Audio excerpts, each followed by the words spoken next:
Good morning, everyone. Welcome to those that have already logged in. We'll be starting shortly in the next 2 minutes. Just waiting for the other attendees to, as they continue logging in. But in the meantime, please check. Remember to put in your details, your LinkedIn details, for us to get in touch with you and for you to network. We'll be starting shortly in 2 minutes.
For those of you that have just joined us, we'll start in 1 minute. We're just waiting for the last attendees to just log in.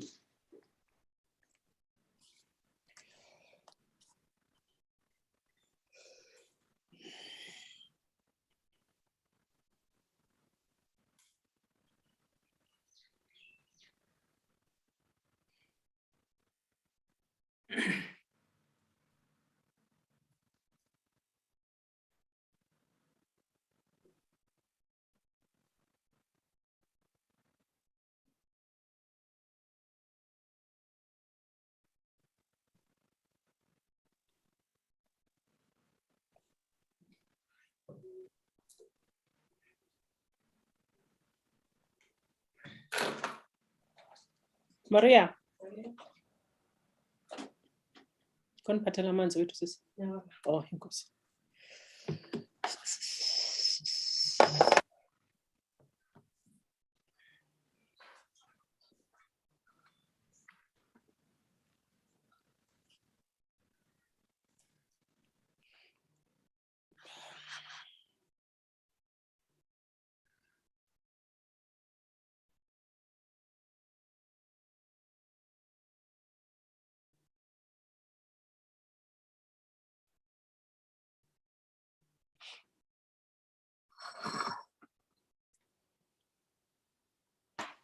Let's just give it 1 more minute. We actually had over 500 registered delegates and we're just over 100 now that have logged in. Let's just give it maybe just 1 more minute.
Good morning, everyone. I'm Babalwa Mkobeni, Content and Brand Manager for Standard Bank Top Women.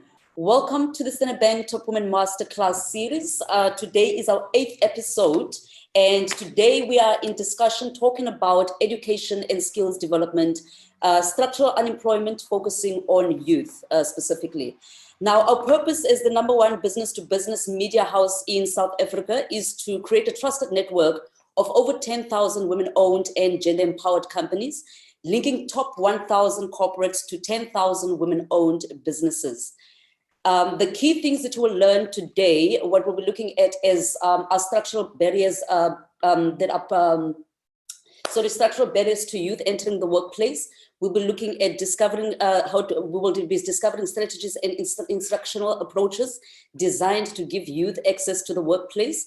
We'll also be looking at key insights from organizations who consider youth employment as a key business imperative. And we'll be looking at bridging the skills gap. Now, to the exciting part of today, we are joined by Pamela Xaba, who's the head of human capital Netstar. Pamela believes that HR chose her and she didn't choose HR, so she's very passionate about human resources. And we've got Babalwa Ngonyama, who's a very powerful businesswoman, almost as powerful as her surname. She is the CEO of Scenario Securities.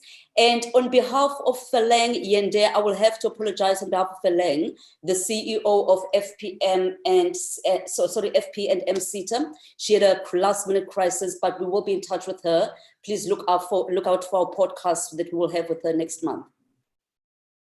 We will get back shortly to our speakers, but please join our community on Top Women. And also we are live on all of our social media platforms. We've got Facebook, LinkedIn, Twitter, Topcom Media, YouTube, and Instagram. Please do join us on any of those social media platforms.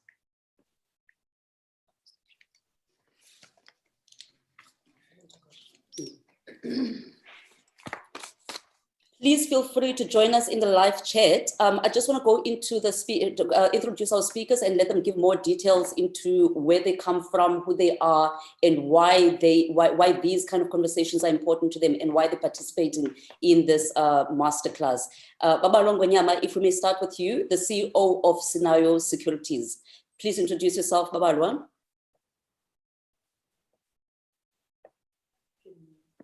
Babalwa, you are on mute. Yes, thank you. Thank you for that. No, I must thank you first for inviting me to join this important and timely discussion. I think the world and our country is really facing unprecedented challenges. And I think it's important for us to deal with the issues of education and skills development.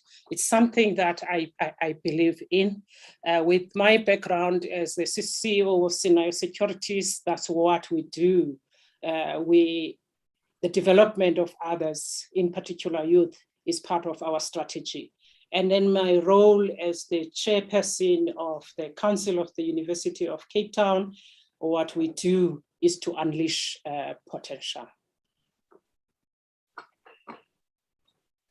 Thank you, Babalwa. And now over to you, Pamela Xaba.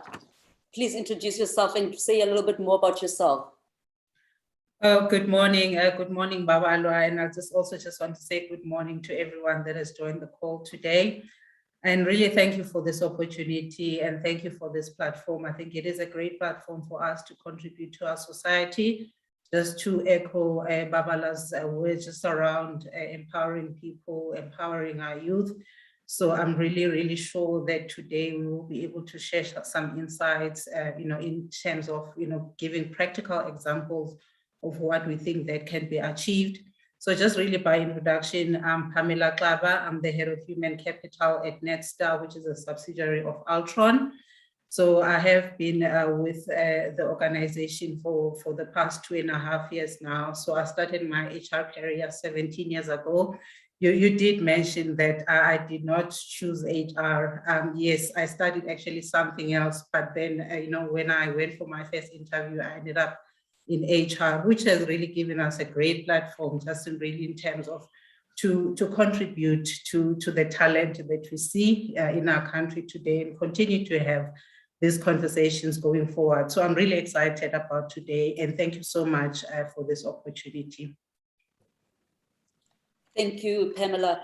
And thank you to all of our attendees. We've got attendees all the way from France, the UK, Lusaka, Egypt, Paul, and welcome to all of our attendees as well from Pretoria and Cape Town. So this is a very, very big conversation. It's actually going global. We are now global. So Babalo, I need to apologize. I did say Africa only, but we're now in the UK and all the way to France. Wow, I'm impressed, very impressed. And welcome everybody that has just joined us. We're actually sitting now on over 300 attendees. Yeah, just a little bit over 300 that have joined us. We will dive into the conversation with our first question that we will just jump into. And we will give our speakers each an opportunity to answer these questions and to add as well. You're welcome to add over and above what we're asking. Remember, we've invited you because of your expertise and you are thought leaders with regards to subject matter. The first question that we want to tackle is, what are the structural barriers to youth entering the workplace and how do we overcome these barriers? If we can start with you, Babalwa. Thank you. Thank you, man. I think it's a very important question. But firstly, before I get to attempt to answering your question, I just want to acknowledge upfront the fact that we are dealing with COVID. COVID has hit our homes in ways that we never imagined. So I want to recognize all those who have lost their loved ones through this pandemic, the people that are in hospital or sick at home, and all those who are currently dealing with the aftermath of this pandemic. And I'm sure, and I know that in this room, everyone who's in this webinar will have something to say. It's either you have been affected directly or indirectly. And the colleagues, this emergency, I think, is far from over. We just have to ride these waves and make sure that we are strong for these difficult months ahead. So coming back to our topic then, in this context of COVID that we have just spoken about, how do we then make sure that we deal with the structural barriers that our youth and women, we are in Women's Month here, so I think it's important to highlight the plight of women.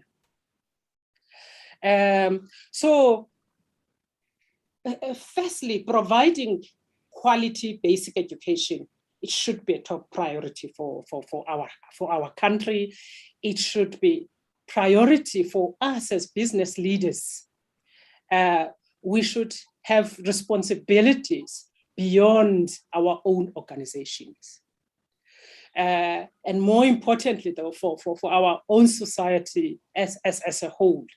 As business leaders or workers, sometimes we tend to have a particular focus on profits, which is the bottom line. I agree with that. Profit is important. It ensures our sustainability. But I strongly believe that our responsibilities are far wider than this. We have a mission to create that shared value for everyone and pay it forward. And our struggles with COVID have made this very clear to me, and I'm sure to many of us in this webinar. Our young people, colleagues in this webinar, they can succeed spectacularly under the most difficult circumstances. I mean, we see very often the leadership of our school principals and the communities who ensures that these kids succeed. But what we then do when they come to the workplace, we write them off just because they come from a poor background, or their schools didn't have the necessary resources, or even they themselves don't have the necessary resources. So it's one of the barriers that we identify in the workplace. Sometimes we exclude people, or we don't realize or recognize the fact that some of our workers are hungry, they have been subjected to violence, they don't have the basic resources like data that we may need for them to do the work. So the odds are stacked against them immediately. So I just want to appeal to you HR practitioners, to managers, to employees themselves and leaders. And I say, in particular now with COVID, where we are dealing with mental wellness, we have a mountain to climb here in providing the equality of opportunity. And remember, this equality that I'm talking about is also a pillar in our Constitution. It ensures human dignity, and we have a responsibility then to level the playing field. One more barrier that I just want to highlight, as I said, this is a Women's Month. For us as women, we have additional challenges of rising up in a man's world and overcoming all those daily prejudices, whether they are on the factory floor or in the office or around the boardroom tables.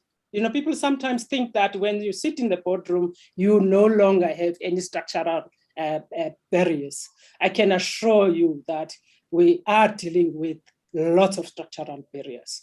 And let's then help our young people succeed. And one of the things we can do to deal with the structural barriers is to believe in them. We are all here today because someone believed in us. You know, let's support, let's mentor. So as leaders, as employees in this space, there's a lot that we can do in terms of ensuring that we create opportunities for our youth. Let me give you an example of what we are dealing with. I got fascinated sometimes by some of the people who just exceed even when the odds are against them. Some of you will know of an example of an American gymnast here, Simone Biles, who was born into poverty, had a most difficult childhood. He was sexually abused by her gymnastic coach. But by the age of 24, he was one of the most accomplished athletes in the world. You know, she was a leader despite those challenges. So some of this self-determination is inborn, but research has also shown us that this is a mindset that can be cultivated and developed through examples. And that's where we come in now. We can set examples, we can mentor, and we can just cultivate that mindset of self motivation. And that's why also in my own business, we are very particularly interested on youth and women, and ensure that in their careers, right at the beginning of their careers, we develop them and we inspire them, we invest in them, and that investment has repaid many, many times over. That I can assure you. So, Babaloa, if you still allow me, I just have the last part that I may talk about, which is the impact of culture. You know, how culture sometimes become a structural barrier in the life. So I'm going to spend maybe just 5 minutes on this important topic. Yes. So you like that? All right. Thank you very much. So the cultural barriers at work, they start with the ways in which we assess our future employees and how we evaluate their potentials. So I want us to look beyond these obvious and find that inner spark of possibilities. So barriers continue with our retention strategies at work. The assumption we make about the pay and reward, about what motivates people. We often talk about diversity and transformation, about radical changes in the ways that we do things, but then we go back to our old ways of doing things. We feel safer and more comfortable with them. So I just want to urge us to be much more imaginative, let the past go, do what is right. So what we have done, as I mentioned earlier, that I do serve as the chairperson of the Council of the University of Cape Town. We have identified the culture as one of the key barriers actually to our youth, to generally our employees flourishing at work. And we are driving now a massive transformative purpose, which is an institutional-wide change in organizational culture. So what do we do? What does that mean? So firstly, we unleash human potential at UCT, and we do that for the creation of a fair and just society.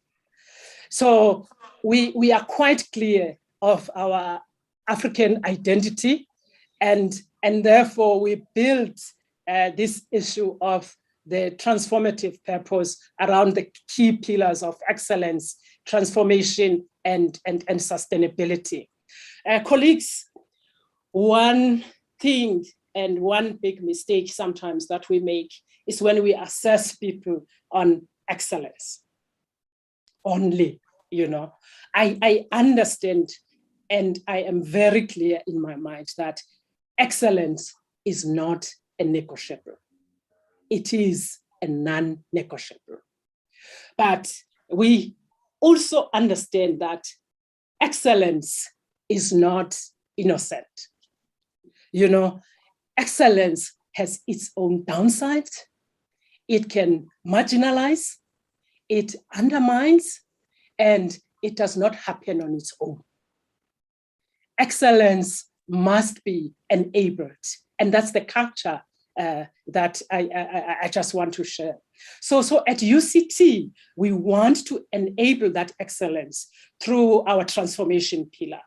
So we talk about transformation helping us question and strengthen the excellence. It makes us, if you think about it, it makes us think deeper as to how we build excellence, knowing very much that it can be exclusionary. And in the past in our country, this excellence has been used to exclude. It has been unjust, and it has led to discrimination. So we have to make sure that systematically then we become more inclusive with excellence. So we're saying that transformation then will bring the diversity we need for our society and for the health and progress of all our organizations. So the health of your organization is very, very important here. And without transformation, we believe that there can be no true excellence. So transformation, by the way, it does not just strengthen excellence. Transformation, it also ensures that your excellence becomes sustainable. And even if you look at the key pillars of sustainability, which is your social, financial, and environmentally. So by pursuing transformation, look at it this way, you are more diverse now. You will not be strangers to your environment when you pursue that. So at UCT, we're saying we want to be the best in Africa and for Africa. We are Africans. So we will not be strangers in that. And once you understand and know the essence then of your environment, like in our case, Africa, you are then able to relate to it better. And more importantly, you are able to serve it way better. So the issues of environmental sustainability now, they become much easier for you to overcome. So colleagues, if we focus on how do we engage our staff, how do we make sure that we prepare them for the immense challenges that lie ahead, as we deal with issues of 4IR, climate emergencies that is bearing down on us. I think it's important for us to question our old ways of doing things and question this definition of excellence. Let me leave it there for now, colleagues. Let me hand over back to you, Babalo. Thank you so much, Babalo. Very, very insightful indeed. I never thought of putting the two words together, transformative excellence, transformation and excellence itself. And the transformation, excellence is sustainable when to have, what did you say there about excellence being sustainable? So I'm saying that if you do it with the lens of transformation, your excellence becomes sustainable. Yes. Love that. Love that. Thank you so much, Babalo. And for those of you that are joining us globally, we just have a technical error there. So when you saw Babalo's hairstyle changing every 2 minutes, it's not, we don't have digital hairstyles in Africa. It's just a technical error. Thank you, Pamela. We'll get back to you soon. You can mute yourself now. Now over to Pamela Xaba, who's the HRD for Netstar. And as she says that HR did not she didn't choose HR, but HR chose her. Pam, if you can just go into depth in terms of what, according to you and your experience, what are the structural barriers to youth entering the workplace and how do you overcome these barriers? Yeah, no, thank you so much, Babalwa, and also just to thank the other Babalwa. So I've got two ladies with the same name on the call, so very interesting. So I think, Babalwa, thank you for pointing out really the socio-economic challenges and barriers that we face in our country today, which really talks to how we approach the world of work and or how we should rather, and then what that does under the umbrella of transformation and performance of our people generally. So thank you for that, and thank you once more for this platform too, and also just a chance to contribute to our society. So just going back, I think let me answer this question, Babalwa. I think I'd like to maybe base it on my own experience, and just to make it more relatable for our youth as well that are listening to this call. Really looking at how you've introduced myself as a speaker. It really reminds me of an article that I did with CHRO sometime last year, CHRO South Africa, just in terms of how my HR career began 17 years ago. And some of the snippets from that article really spoke about the phrases like, my first interview didn't really go well at all in those early years. It was really a train wreck, and as I progressed through my career also in those early years, I was somehow of a job hopper. Because really, I just felt that, sometimes when I'm faced with challenging situations, I didn't have the necessary skills, one, to deal with conflict. And also, if I were to move forward, how do I position myself as a young person in corporate South Africa? So as you progress then and go through that experience, at some point, in my career, certain things happened that really gave me that aha moment, that one, perhaps maybe I really needed to equip myself with certain skills through mentorship, through coaching, and get into a space where I am comfortable enough, whatever happens in my workspace, I should never really take things personal. So really, as much as I was excited at the time that I'd landed my first job, but also all of these points that I've mentioned, they actually really signaled how unprepared I was for the work environment and the challenges that it presents. And really, the reason why I'm sharing this story is that because this is still a challenge for most young people today, even more so young people coming from underprivileged communities, mostly in rural areas.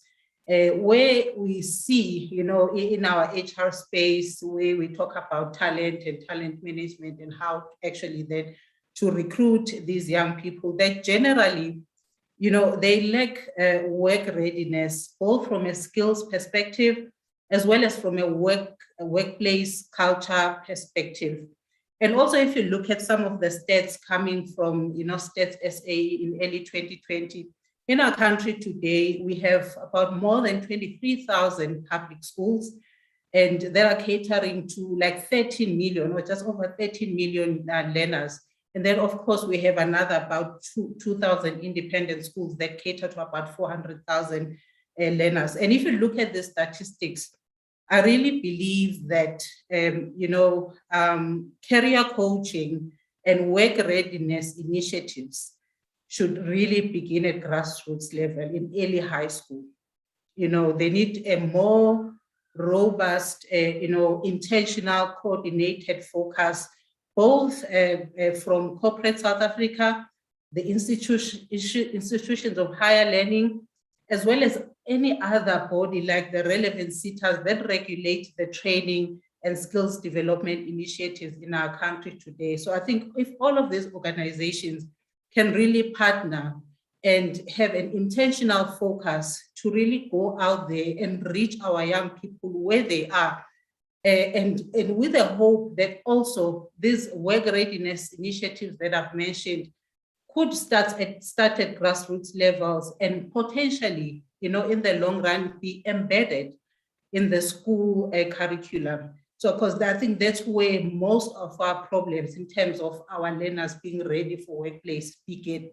So catch them early on when, they are really open to learning, because also this will help shape, in terms of the choices that our young people make around their career path, around their subject choices at that level, which would then prepare them as they progress through institutions of higher learning, in terms of what are the corporates, what is the world of work looking for in terms of the skills.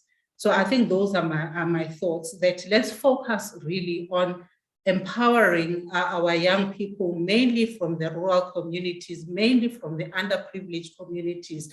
That's where all of them really sit, and let us be intentional as corporate South Africa, together with, obviously, in partnership with the organizations that drive these initiatives from a training and learning perspective, and have a more coordinated focus. So I really hope that answers the question, so that I don't run the risk of repeating what Barbara has already covered. Definitely answers the question. Thank you so much, Pamela. I fully agree. I'm actually happy that you touched on organizations, and the key really is in the partnerships of these organizations.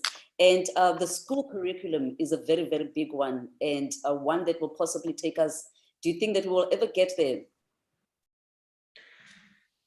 Yes, I think we need to be intentional about it. I think it is a national, obviously, without obviously overgeneralizing, it is a national topic.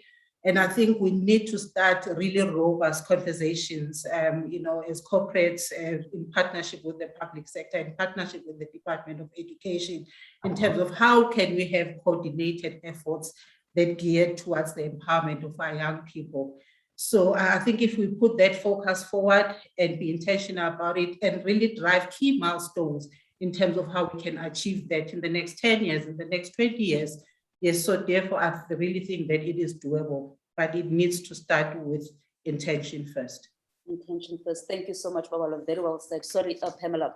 Now next to you, Babalwa. Our next question is just to our attendees, please feel free to tune in to ask any questions to our speakers. We will be reading your questions as and when they come up.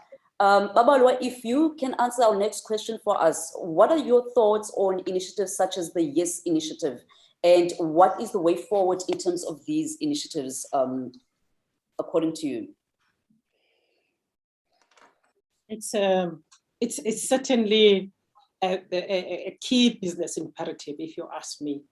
The YES initiative, it should not be the project that we do as on the side. It must be part of the strategy of our business. And why am I saying the development of youth is a key business imperative? Look at it this way. You are building here a longer term organization. You are yourself investing in the future. You are going to leave a legacy. And therefore it becomes very important that you become futuristic. And your focus, therefore, is also on serving the community, serving your society. And in that way, you get rewarded. That's where your profitability comes by. And then if you are to serve the society by bringing them products that are relevant, it starts, therefore, with making sure that the development of your employees, the development of youth is attuned and aligned to your business initiatives, to your business strategy, to the products and services that you want to provide and sell to your team. Once you bring youth employment opportunities much earlier in the life of any employees, I can assure you that, again, the returns that you get, they multiply. We have done this, colleagues, at Senayo. When I started the business in 2016, I mean, even before it made profits, I brought in 20 young professionals. And I started a project called Project Funda. And I had a particular bias, of course, towards women. So majority were young women, but it also had men. And we took a combination of people who were looking for jobs, who were already working, but still having 2 to 3 years at work. And we just made sure that we fast-tracked their development. We prepared them for their participation. It was at the time, if you remember very well, when our country was downgraded and Moody's has not downgraded us at that point in time. So we invited Moody's to talk to these young men and women about why is it important to rate a country, why South Africa is being downgraded. Can we compare South Africa with other countries, and how do we do that? So you can imagine now what it does to that young person when she is sitting in the tables and is able to contribute meaningfully and much more educated on those national issues. I can assure you the rewards that you get there as an employer, it's way bigger and better than when you ignore the development of that person. The last thing that I just want to say about the development, it also gives confidence.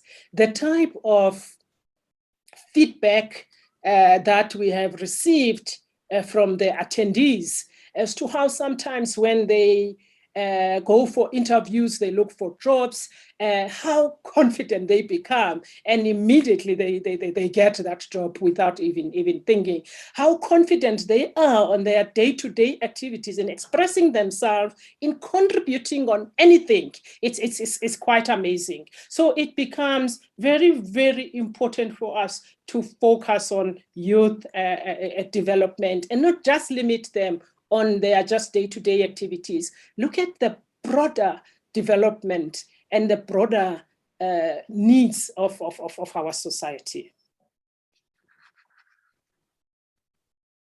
Thank you so much, Babalwa. A leader who leads the change. Thank you very much. We're going to launch the poll now to our attendees. We're launching the poll now. Please make sure that you feel free to raise your questions. Now over to you, Pamela Xaba. If you can also just answer the second question for us, what are your thoughts on the YES initiatives and on initiatives like the YES initiatives, and what is the way forward? And is there any way that you feel that we can accelerate the progress we made through initiatives like the YES initiative? Yeah, no, Babala, just to put it into context, I think, today, institutions of higher education and training, also in partnership with various organizations in both the private and the public sectors, including the relevant, SETAs, as well, obviously, as the YES initiatives, they all have various initiatives that are really geared to prepare young people for work. These initiatives may include graduate programs, they may include learnerships, they may include bursary programs and apprenticeships as well, that are really, really geared to bridging the skills gap that we see in the country today. However, though, that we have all of this, but however, what still remains is the big challenge facing the youth, more especially, like I said earlier, from the underprivileged communities, is access to this information. We have the YES program, we have the YES initiative, but how accessible is it at grassroots level for young people so that they can consume and relate to this information and be very clear in terms of what options are available to them that are driven by initiatives like the YES program. So I think with more than 20 SETAs that we have in our environment today that are regulating the training and the skills development across the country, there is, and I'll repeat this, I have said it earlier, there is really still an opportunity for a more coordinated effort between the private sector and the public sector with the SETAs. One, maybe to host the annual career fairs in underprivileged communities or underprivileged schools, with the aim to expose high school learners to opportunities that could be available to them. And obviously, as they progress through institutions of higher learning as well. Because I believe that with such projects like, annual career fairs, there is, a chance also for the business sector to reach out to the youth where they are and help to shape the hard and the soft skills that the world of work requires today in corporate South Africa, or even globally as well, because we are in a global community. And I think that will also give our young people the necessary skills to be able to engage and compete with their peers on a global scale as well. So I think really we must take this challenge as the business community and really embrace this responsibility to help our young people to develop these skills and whatever skills that we require for our economy to grow as well. And I think this in turn, if we take this coordinated approach, it will really then also automatically help our young people to be more employable. Because if you get access to this information at a young age, it focuses your mind in terms of what your journey should be, in terms of career choices, in terms of subject choices, in terms of all of the options that are available out there. It's all good and well that we have all of these platforms, but if this information is not accessible to young people at grassroots levels, I think there is a very big gap that we need to be honest about in terms of addressing it. 100% agree with you there, Pamela, that definitely the accessibility of the information is a major problem that needs to be addressed. Seeing that you touched on the future skills gap, if you can just answer the next question for us. Do we know what the future skills demand is, and how do we bridge the future skills gap, and which sectors do you think would enable us to narrow this gap? Yeah, that is really such a topical question, Babalwa. I mean, if you look at the world of work today, and it's really, no secret that society is moving into a more technology inclined or more technology driven phase. And really it will require, skills, in the STEM environment, like the science, your technology, engineering, and the maths fields. because really these skills, I think, in terms of also, our youth being able to engage on an international platform as well in order to contribute meaningfully to our economy. These type of skills that I've mentioned will really also bring job opportunities, like if you look at the data science fields, you look at cybersecurity, you look at robotics, you look at software development, and all of this technology, type of careers that our young people, I think, if they really have access to this information at a young age, really, they can then be equipped to actually then, partake and meaningfully contribute as they grow up as young professionals in this global platform. Because in terms of technology, that's where the whole world is going, or that's where we are, in fact, today, and it's going to be even more so in the future. So it's very critical that we then prepare our young people on the necessary technology skills specifically, obviously not forgetting the science and the maths field as well. So of course, this is also a national topic in terms of youth development. But I think really a deliberate, intentional focus in terms of driving these skills and nurturing the young talent with access to information, this really would go a long way in terms of, where our economy should go going forward. Thank you very much, Pamela. Over to you, Babalo. Is there anything that you would like to add to the future skills gap and which sectors you think might play a role in narrowing this skills demand? I like what Pam has mentioned, so I'm not going to repeat that. Other than though to bring in a different perspective in this debate of future skills. I mean, if you look carefully at what COVID has done or has exposed, is that it's important for you as a person now to do something that adds value to your clients, to your society. If you are unable to add that value, sooner or later you are going to be irrelevant. So I think everyone here has a role to play with your maths and without mathematics, with science and without science. What I'm trying to say here, the passion is something that is very important. If you love teaching, it's important for you to pursue that. And then digital skills, they help you to deliver on that passion of teaching. You see the difference now. You're not, I wouldn't say go and learn digitization first. Digitization is an enabler. You don't want to compete with computers and do what computers can do. But what you do want to do is to say, as a human being, there are skills that I have been given, which no computer can do, which can improve human lives.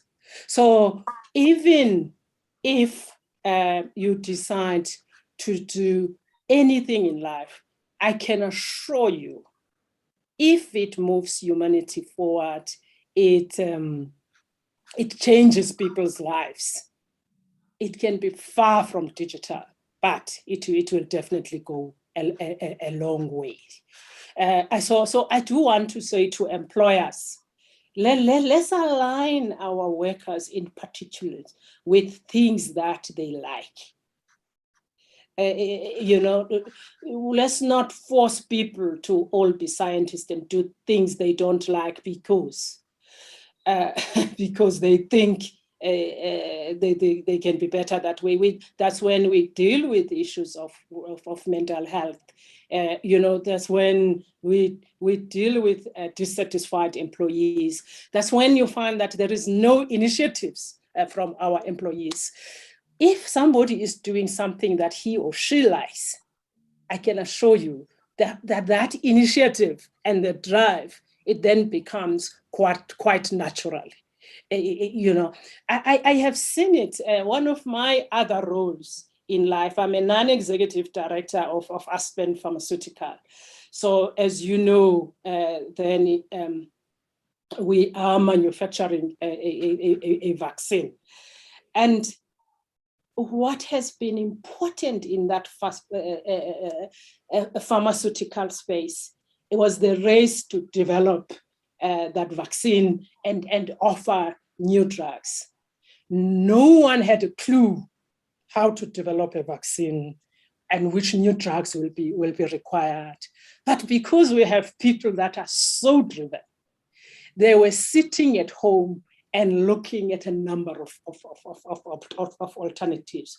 When we engage with Johnson & Johnson, we will engage with them sometimes at midnight, because what we wanted is to make sure that South Africans and the continent itself has access to a vaccine within a matter of time. That was our key objective. And therefore, the tools like digitization and others, we learned them as along, they came along, and today we have delivered 10 million vaccines to our government to date.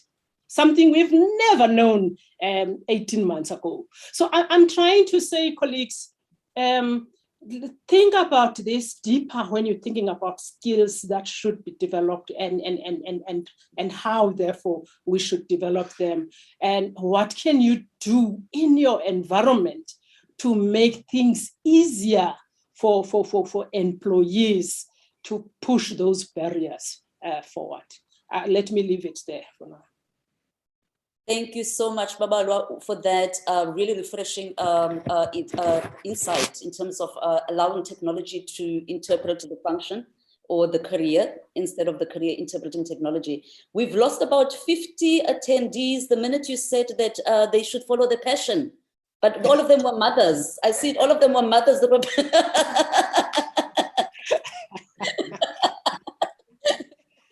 next to our final, to our second last question before we go to the questions. Baba, if you can just start with this one as well. How do we prepare the youth to lead into the unknown future? A few things there. I have mentioned that we must encourage employees to do things that they like.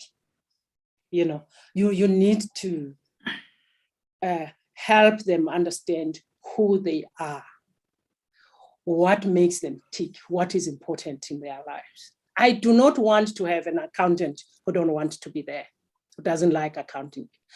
I can not be a doctor, I know. If you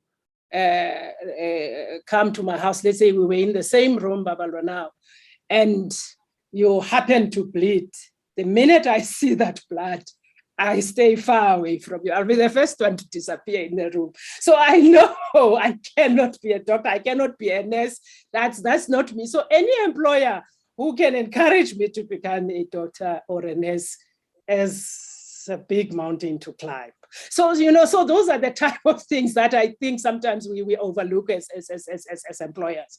So firstly, and then once you work with people who are comfortable there in your space, you begin to develop their critical thinking skills. You know, remember we have already spoken about education. So you already have some foundation there that you have built. Maybe some of them are coming from UCT, some of them are coming from other universities, or even grade 12s, or wherever and whatever skill that they have so far. But now you need to convert that skill into a critical thinker who can then navigate this unknown world. That's what helped us again at Aspen. As I said, we got into an unknown space now of vaccine. And we said to ourselves, how do we then navigate this space?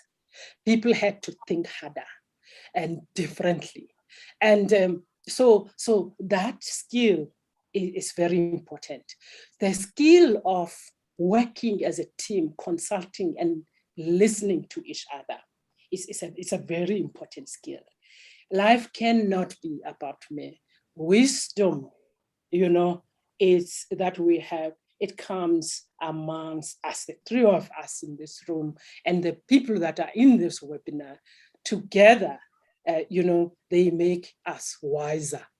You see, let me give you another example. As the chair of council at the University of Cape Town, I'm quite clear that as I sit in that chair, I am wiser with my council members and not alone as the chair, you see. So, and once we get together, we navigate the space, we then able to retain our university as top university in Africa. It's through the wisdom of all of us. I do the same when I go to Sinai Securities. I'm the CEO there, but I know the wisdom sits in that room when I'm sitting with my team and we are discussing. So issues of teamwork, the ability to listen to each other, think through things, challenge. Let's teach our people to be independent, to challenge the status quo. An independent mind, you know what it does to you. You don't just accept what your predecessors has done before and you say this is fine. This is not what the new world wants. You ask why. Why is it done like this? And you think through it. You can accept it maybe after thinking through it, say, yes, this is fine, or you come up with different ways of things. But that independent thinking and objectivity, it does go a long way in terms of moving our society forward. One more thing I just want to raise, and one example maybe I should use. If you look at the tiger, a tiger is built such that they can navigate the space alone. And when necessary, they bring in others as well. They navigate as a pack and they navigate alone. And that's the type of employees you want. We want to build tigers, where I say to myself as a person now, I can navigate this. And I'm comfortable with it. I've got the skills. I've been empowered to do this. I have been, I have the initiative as well. But at the same time, I know when to call my colleagues. And I say, together, let's move now and let's navigate this. So that type of ability to be comfortable within your skin as to who you are and your purpose in life, how you want to contribute in society, not compete with others. It enables you then to acquire these skills much quicker.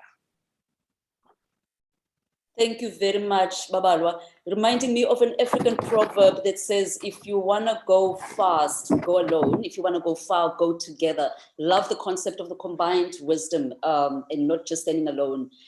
Now over to you, Pamela. I'm not sure how you feel about whether you've ever chosen a CEO or top executive based on their tiger skills.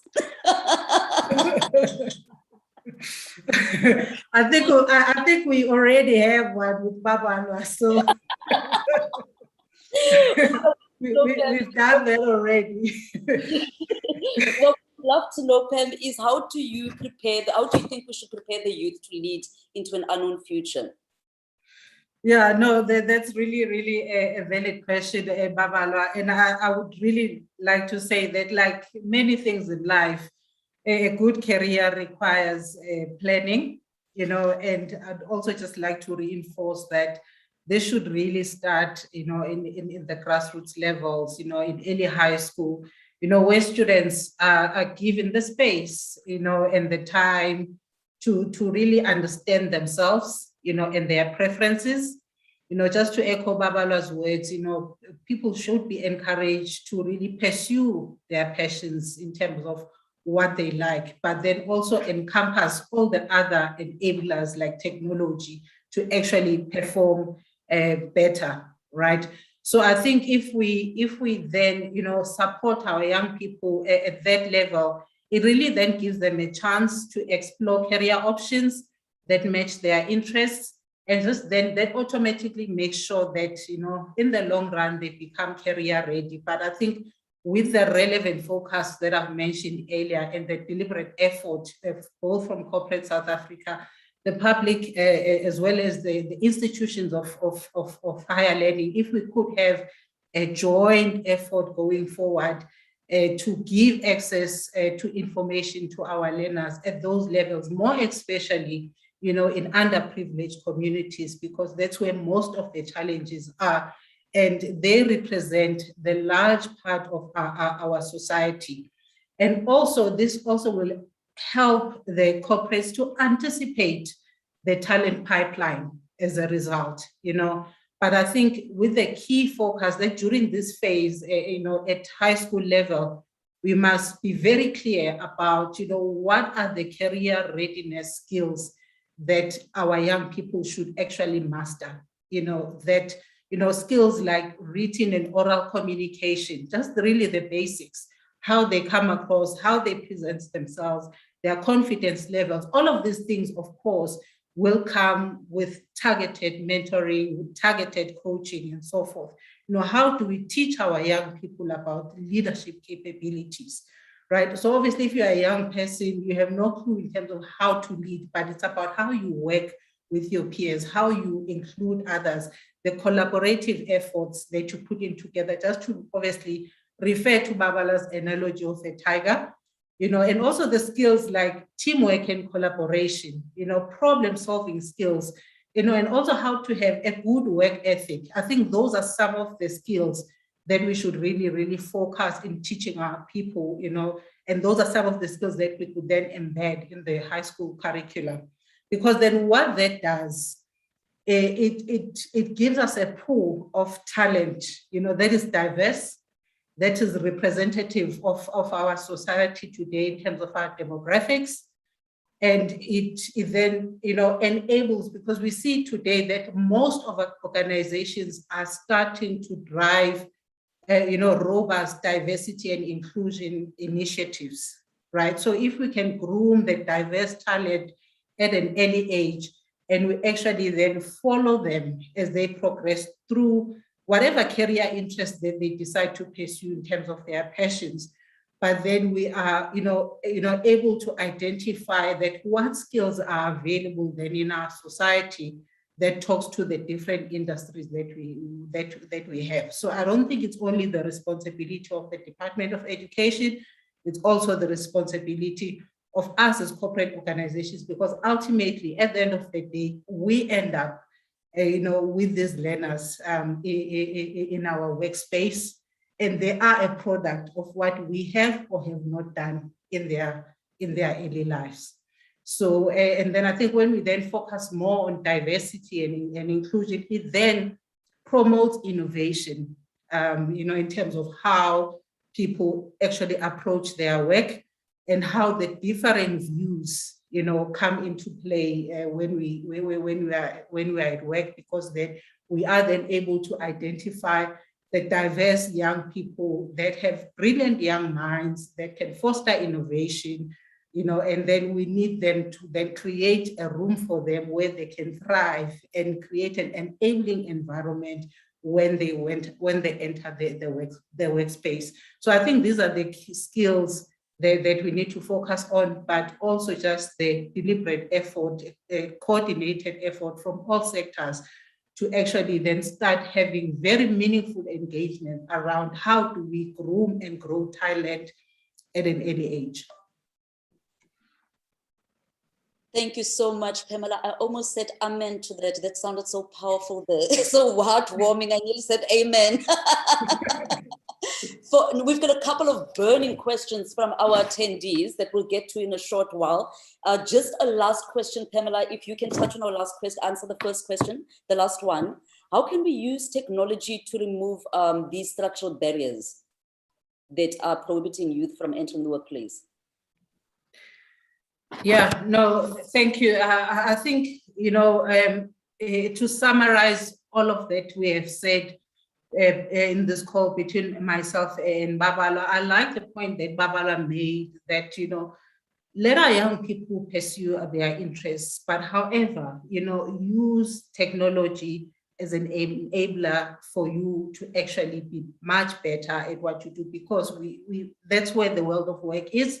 And that's where, in terms of, just the global outreach, how technology functions today, we all need, whether you're a young person, irrespective of where you are in your career, you need to be more technology inclined. But just maybe to give a practical example in terms of how we can leverage on technology to remove the structural barriers. I envision a situation where we could use technology perhaps to create an app or a database where they could connect, all sectors with the learners in the departments of education, where these learners can really, document or upload or create their profiles in terms of their career interests, in terms of their passions, in terms of the subjects that they are pursuing, and actually along the journey using this app or this technology enabler, document, what fields of study, what career paths are they looking for? Because we see this, as an HR professional, we see this in a recruitment space, when we try and recruit, and we have to use all sorts of platforms to actually then find talent, and some of these platforms are not even accessible to the young people that we're actually even looking for.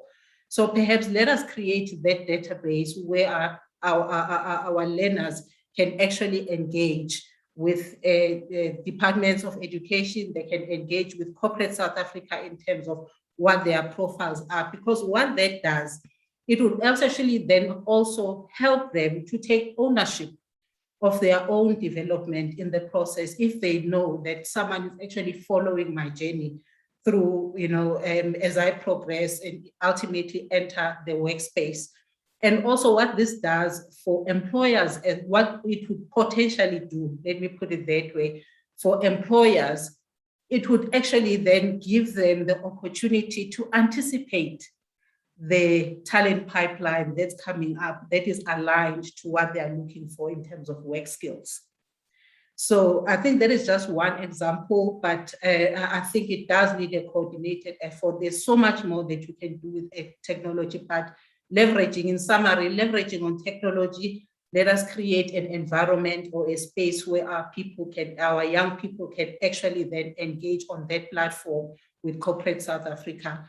And then we can use that to harness talent that has the relevant skills that we are looking for in various industries. Very well said, and really a solid plan there, Pamela. I wish you were in charge of it. So thank you so much, Pamela. Now to the tiger in our pack, the last question, Babalwa. How do we use technology, and how can we use technology to remove these structural barriers? I think Pam has covered it quite well. Let me supplement it by adding this other approach. I want to remind us that, remember, technology is an enabler, and it will continue to be. It enables something, remember that in whatever you do. So it's not the start of your question, how do I use this technology? Your start of your question is, what is it that I want to achieve? In our organizations, we have visions, we have very clear strategy. And think about it, you have that strategy and a vision so that you can align your resources now. You can align your thinking behind something bigger. So why am I saying this? I want to give you an example, a practical example of what we have just done at UCT. we want to remain as the top university in Africa, which is globally recognized. And that university must be for Africa. So it's not just in Africa, but it's for Africans as well. So that's what guides us in whatever we do in that university. So what we have realized then in achieving this vision is that one of the challenges we have is our high schools in South Africa are not as strong as we would like them to be. I'm just talking now overall. We have a variety, very strong, and weaker environment. And as a university, therefore, if you look at it quite carefully, and if you want to compete globally, you need a very strong high school environment. If you look at Western universities, US and Europe, they are strongly supported by high schools that's very, very, very strong. So we thought, how do we solve then this problem? How do we strengthen our high school and environment? And that's when we came up with an idea of launching the UCT online high school. So in our organization, colleagues, we have innovation hubs. Throw that question to those hubs. We have our own employees. Throw these questions to them as to how do we solve this problem? Let's think about it. Again, I said, wisdom doesn't just come from you only. It comes from all of us in this room. So what we then did, we said, through partnerships as well, we can be in a better position to strengthen our high school environment. So we partnered with Valencia Institute, which has a platform which is proven in this space. And we partnered with the Western Cape Provincial Department of Education. So, and because they want a very strong high school environment, those people as well. And we came up with a school that is going to allow our learners to have a peer-to-peer engagement, wherever they are, wherever they sit. So you can have a Nokutula sitting in Mitchell's Plain, but her peer is sitting in Ghana. Another one is sitting in Kenya. Another one is sitting in Botswana. So you see now this African university that I'm talking about for Africa, first and foremost. So the peer-to-peer conversation that happened in that online high school, the friends that they make, you are already building global leaders sitting in Mitchell's Plain, sitting in Soweto. They have friends, they have relationships. And guess who mentors them? Their mentors also sit everywhere in the world. We created in that platform a very strong mentorship program and coaching program. And at the same time, because we are in South Africa, we also have a hybrid because issues of access sometimes happen. Face-to-face mentors, we have facilitated that. But what I'm trying to say now is this bigger vision of being a university in Africa and for Africa, it's happening because of technology, the platform that we have. And we partnered with Vodacom and MTN so that they can provide free data to those students who are far away and provide them with IT capabilities as well. We do provide free computers at UCT to students who can't afford free computers.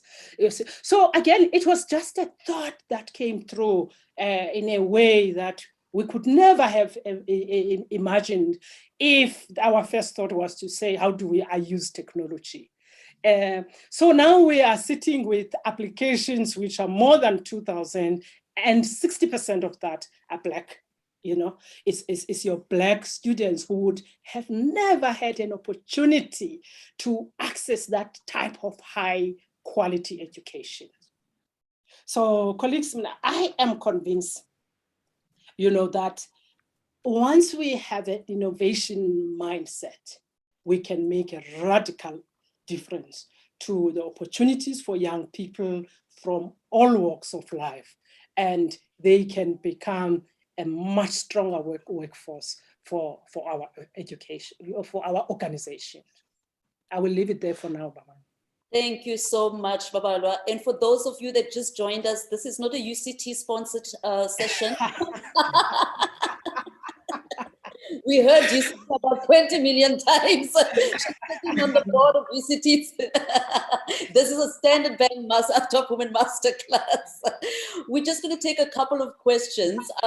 Pamela, if you can answer this one for us.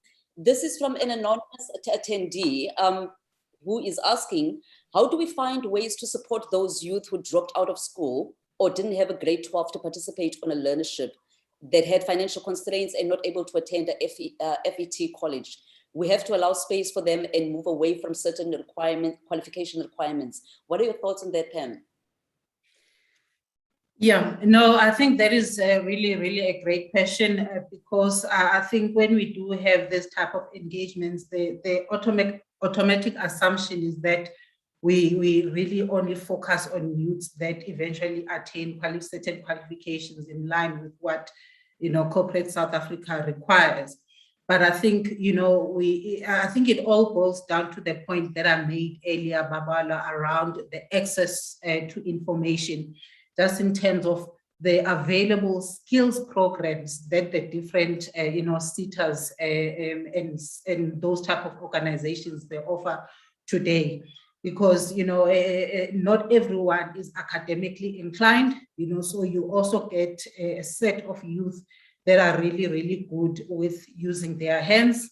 And then, so we need to be then very, very clear in terms of how do we then make that information accessible to youths at all levels in terms of, them pursuing their passions, irrespective of whatever field, as Babala has mentioned earlier, that we should encourage our people to pursue that they are passionate about, so not only in academics, but because obviously there is a great opportunity for people to contribute to our economy and society by using and leveraging on different skill set. So I think, to summarize and answer your question is that, yes, we need access to information for our youth, irrespective of the skill set, irrespective of the interest, irrespective of the sector, so that they know exactly what their options are in terms of what it is that they want to pursue, because there are actually many skills programs that also encourage our young people to use their talents, to use their hands, to actually create stuff that will contribute meaningfully to the economy as well. So it starts there, give them access to information, because the information does exist, but in terms of the communication channels, how robust is it? And let us be honest about that. So I hope that answers that question. Definitely does. I hope it answers also for Anonymous, but definitely answers from my side. Pam, thank you so much for that. And really, truthfully speaking, that not everyone is academically inclined. In fact, some of the world's billionaires, a couple of the world's billionaires are not academically inclined. If we look at Steve Jobs, Bill Gates, should we say they're not academically inclined as well?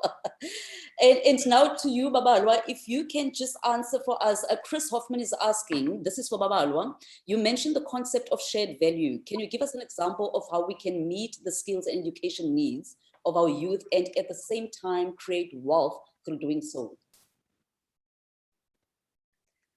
You sure? Because I think I have covered this. Maybe let me just look at it differently now. So the notion of shared value that I'm talking about is to say that one mistake we make sometimes as people is life that revolves around us and our families, and we think that by focusing on us, we can become bigger and better people. Whereas it's actually the opposite. Once you focus on the concept of sharing value, you actually standing a much better chance of becoming a better, stronger, and a much more wealthier in individual. So,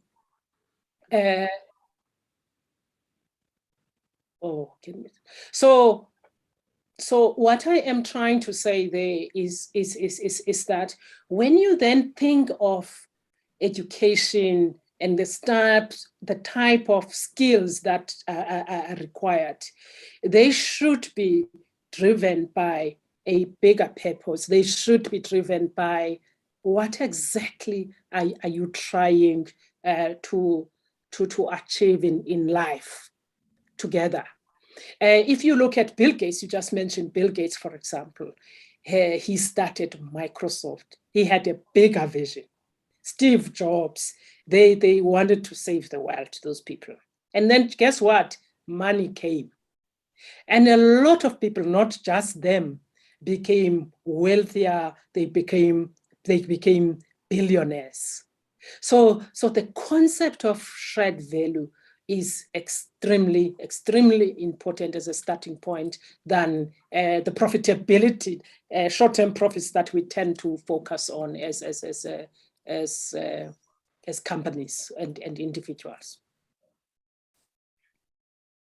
Thank you so much, Babala. Very true. As Martin Luther King says, that service is the key to greatness, right? Mm. Definitely. Thank you so much, Babalwa. Now, Pamela, Welile Velile Mabaso or Welile Mabaso is asking, your journey in HR, Pamela, how did you deal with discrimination as a woman?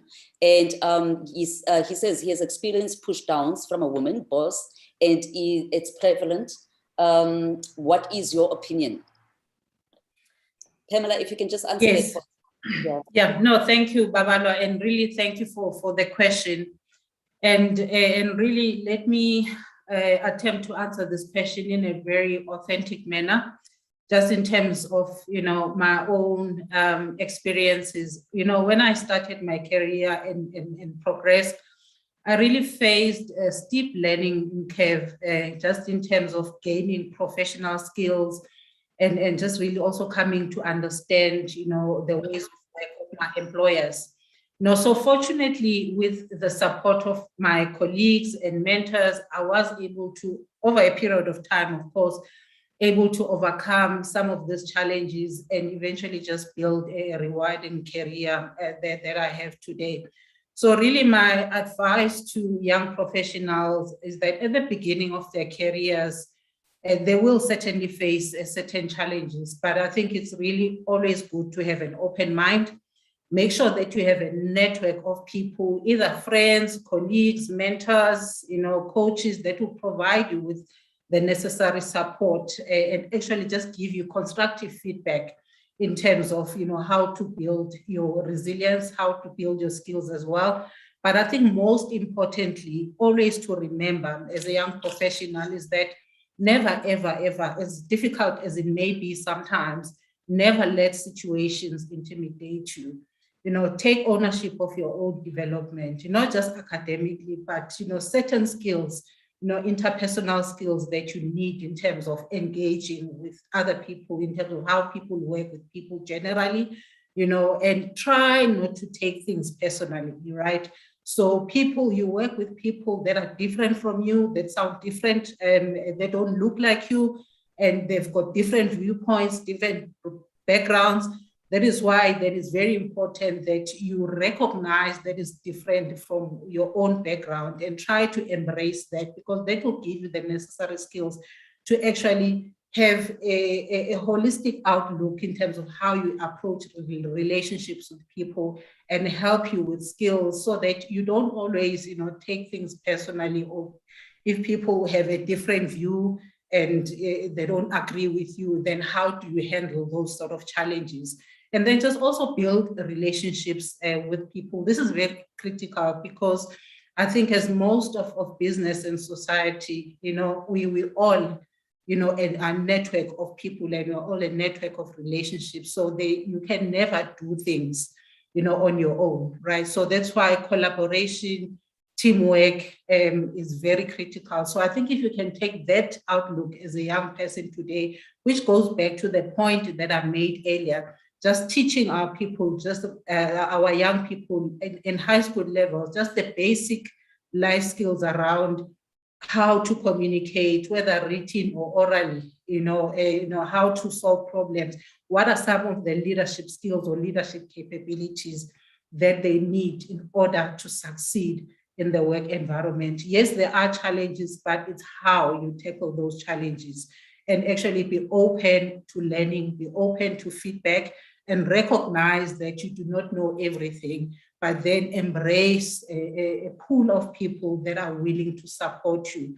But most importantly, take ownership first of your own journey, and then everything else falls into place, I think. 100%. Thank you so much, Pam. Pam, and then Unsiki says that she loves what you mentioned in terms of getting readiness for workplace readiness being introduced through the school curriculum. She wants to know what is it that can be done in the short term? What can schools do in the short term to prepare? The curriculum development would be a long-term thing, obviously. What can be done in the short term?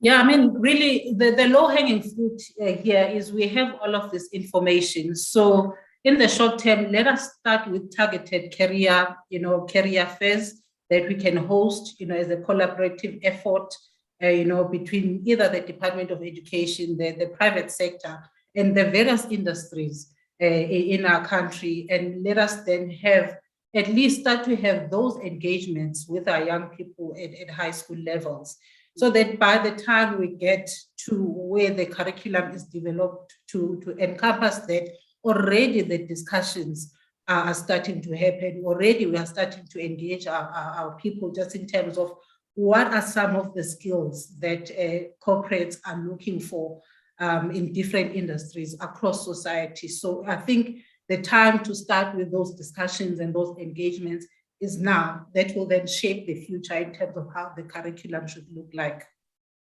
Thank you so much, Pam. Those are the low-hanging fruits, Ntsiki. Babalwa, now back to you. You seem to have an admirer there, Chris Hoffman. I don't know if maybe he belongs to the Tiger family. He says there, Babalwa, again, you mentioned the old days, very relevant to our 35 to 55-year-old labor markets. What should we as a country be doing to skill this age group as they effectively lead and mentor the current youthful generation? Wow, that's actually a very good one. Babalwa? Very good indeed. Chris, I think we need to nip this in the bud, yeah? Because those people, 35 to 55-year-olds, they could be very strong role models and mentors. Therefore, it's important for any employer to focus on their development and make sure that they become effective in what they do. They need support, Chris. We all do need that support in many ways. What we are finding as leaders is that, firstly, we are leading in a very different environment now. I mentioned briefly the issue of mental wellness. There is a Harvard scholar who put it very well to me and said, we are all in a psychiatric ward. We are sick. COVID has impacted us in many, many ways that we can't even imagine. So for years to come, now we have to deal with the aftermath of this pandemic. Now are our leaders equipped to do so? So when I say the leaders, I'm using the word loosely, including your mentors, including an older employee who is supposed to be monitoring in whatever position that she or he happens to be. That is a leader, if you think about it. Somebody who carries knowledge and experience. So Chris, first, it's important that we acknowledge that, and therefore we say to ourselves, what does this mean? And therefore, how do we deal with it? So I've seen in a number of organizations this peer-to-peer arrangement now amongst these senior employees, where they are given an opportunity first to understand themselves. Because if you don't understand you and the challenges you are facing and deal with your own problems, you cannot help anyone. That's why then we have some of the problems that we do have. So again, go to your thinking space, your innovation space here, and say, how do I then ground and make sure that my 35 to 55-year-olds are balanced people?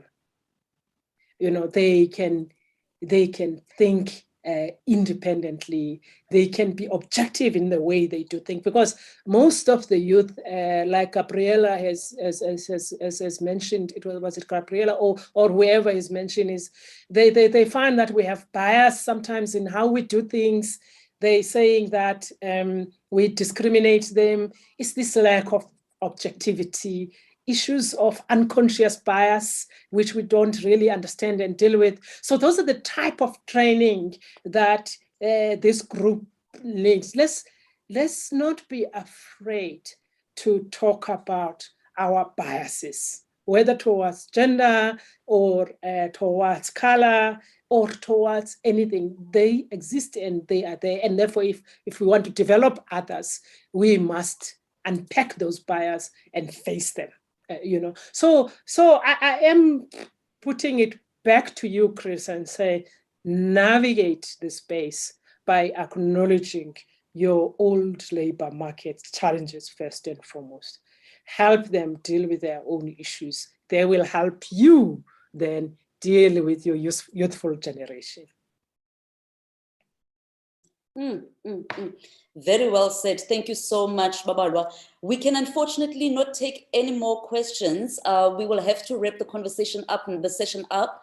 We've only booked our speakers until 12:30. We just want to say thank you so much to Babalwa Ngonyama and to Pamela Xaba for a wonderful, insightful conversation. For those of the attendees that would like to share the conversation with, maybe you've got somebody that missed out on it, or for somebody that you feel would gain from the insights that were shared, the whole conversation will be available on the Topco Media website. So it's www.topco.co.za, and you should just look under the Standard Bank Top Women Masterclasses. You should be able to download the full conversation. Babalwa Ngonyama, thank you so much. Yes. Babalwa, can I just leave one thing with people, just for a second, as a parting challenge to all of them? Go ahead. I want to say to all of you that pay it forward. Believe in young people and invest in them. Help them to develop the strength and determination to overcome complexities which they are facing and constant disruption. Prepare them to lead into all our futures. We have a lot to benefit from that. And I can assure you, your investment will be richly rewarded. Let's pay it forward, colleagues. Pay it forward. Thank you so much, Babalwa. Sis Pam, do you have any lasting parting words that you also want to share? No, certainly, Babalwa, and really the concept of paying it forward has never been more critical than it is today, so I think it's something that all of us, irrespective of whatever space you are in, always take it upon yourself to really groom young talent, because really that is the future of our economy, that is the future of our country. And really most of us anyway are still work in progress. We are imperfect people, only just striving to do better. I just believe that when we work together in an authentic manner, with empathy, with compassion, that's when the magic really happens. And that's when business really starts to make a difference. So I really wish all of our young people, the best on their ongoing journey of personal development. And also for our organizations, our senior executives, I really wish them well in building a more diverse, a more capable workforce. I think let's build each other up. let's build people, our communities and organizations that can create a better world going forward. Thank you so much. Thank you very much, Pamela. And once again, thank you very much, Babalwa. The last words were so powerful. I feel like being Naomi Campbell and saying, Amandala.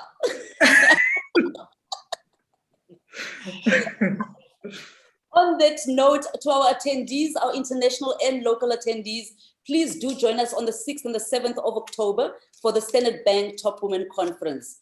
We will now end the session. Thank you so much for your time and for tuning in. And remember to download your session from the website. Thank you very much, Babalwa. Thank you, Pamela Xaba. Thank you, guys. Bye-bye. Bye. Thank you very much. Bye-bye. Thank you, Babalwa, and bye, everyone. Merci. Bye-bye.